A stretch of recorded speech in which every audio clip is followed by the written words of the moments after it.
The Huskers are expecting to land one of the best 2026 recruiting classes in all of America. And in order to do that, they need to lock down in-state Nebraska. So in today's video, I'm going to go over the best in-state prospects, who these guys are, what they bring to the table, their interest in the Cornhuskers, and whether or not the Big Red will land them. So really quick, we have a lot to get into going over the best players from the state of Nebraska. Make sure to hit that like button if you're fired up. Also, if you're a diehard Nebraska fan, you're unsubscribed, what are you waiting for? Please hit that subscribe button for recruiting updates just like this that you're going to get nowhere else. Breaking news coverage, daily content, so much more. Join the family, over 10,000 strong. Hit that subscribe button. It would help me out a lot, please. But without further ado, let's get into it, going over the best players from the state of Nebraska for the 2026 recruiting class, where the Huskers stand with these guys, who are the ones that Nebraska really wants. Let's just get things started with the number one prospect from this state. This is Isaac Jensen, coming out of the Millard South area, a guy that we've talked about before on the channel. Tight end, 6'6", about 210 pounds, borderline 4-star prospect. And Isaac Jensen, man, he has been blowing up over the past couple months. He started off with a bunch of regional offers, as you would imagine, but he got Texas A&M to offer him. He took a visit to LSU recently, and they offered him. Florida State is heavily in the mix here, along with Missouri, K-State, and a couple others. So his offer list is getting really good. We're not too far away from seeing a couple big dogs start to offer him. Notre Dame, Georgia, Alabama. So Nebraska's got to act fast here. If they want to hit this guy, and trust me, they do want him very badly, you got to get him to commit very quickly here. We're talking about a guy who had about 600 receiving yards last year for Millard South. He got banged up. He didn't finish the season. A guy who plays basketball as well. Good kid, good athlete. Nebraska's got to lock him down. They've got to lock down that Millard South high school. And for whatever reason, and we'll get into this as the video progresses, they have not done a good job locking down that high school. There is a negative perception around Nebraska in that building. And then, trust me, I'm a Millard South graduate. You see the helmet back there. Nebraska's not done great locking that high school down. Of course, they lost Chase Lofton from last year's class, who was from Millard South. Again, we'll get to this as the video progresses, but you got to change that narrative, man. You got to change the narrative and land this guy, Isaac Jensen, and number one player in the state tight end. You got to get him in this class. Let's get into the number two player in the state of Nebraska, 3-star Kaprice Keith, coming out of Bellevue West. I know this is Central, but he transferred over to Bell West. 6'2", 175 pounds. Recently committed to Iowa State. Obviously not over there, right? We still have a year till signing day. I actually like Kaprice Keith a lot as a prospect. Blazing fast. That's something you can't teach. Honestly, obviously, Nebraska did offer him, and only says the Iowa State offered him, but Nebraska does have some interest here. He visited Nebraska time and time again. So another guy that I'd watch out for, Kaprice Keith. Again, just really good speed, can catch passes, can play on the different side of football as well. But, you know, you just got to see if he's the right character for this culture, for this program. Nebraska has not done well with Bellevue West kids.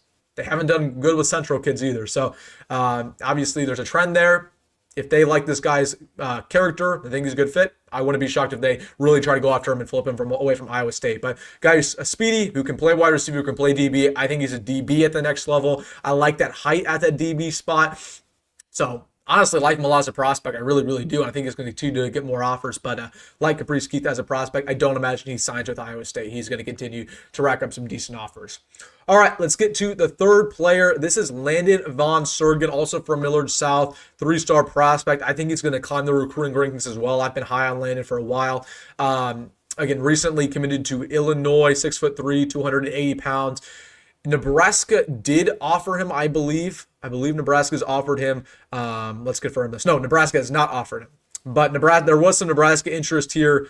But, again, committed to Illinois over the Big Red, just because I don't believe the Huskers really had a committable offer on the table. I will say this about Landon Von Seggern. He's a riser. He's continuing to improve. He can play guard. He can play center. He can play tackle. And he grew up to be a Nebraska fan. And his father, his family, they're all Nebraska fans. If Nebraska really wanted him, I believe they could land him. Obviously not a generational prospect, not a 4-star prospect, just a solid in-state lineman. If he continues to progress, I think Nebraska will offer him. And you can tell Nebraska's being a lot more picky with who they offer in state. Okay, Scott Frost in the past, Scott Frost would just offer anybody with a pulse in state Nebraska. Like Matt Rhule's not doing that anymore. Like, he's being a little particular. He's not going to take a guy just because he's from Nebraska. So another guy to watch out for here. Then we have Amarion Jackson coming out of the Millard South area, arguably the best player in the state when it comes to the stats. Top 600 guy. Almost going to be a 4-star prospect. I like Amarion Jackson, again, coming out of Millard South. Got some good offers here. Got Northwestern, Minnesota, all the regional schools you can imagine, Iowa, Illinois. Amarion Jackson, for the life of me, don't know why Nebraska hasn't offered him. Again, he's a good kid. He's hard worker in the classroom. He's never really got in trouble off the field. He has been the most productive player in the state of Nebraska since he was a sophomore. He led the state in receiving yards that year. Last year, he played DB as well, along with playing receiver, and was still productive. Good ball skills. He's not incredibly fast, but I mean, you just can't teach. You can't teach having great hands and having great route running at the level he does at such a young age. So, Amarion Jackson, I don't expect him to commit to Nebraska. Again, there's just a negative perception around Nebraska in that building. And it's not just Millard South. It's the West Side building. It's the Central building. And I don't understand it. I do understand a little bit. I'm not going to get into it in this video.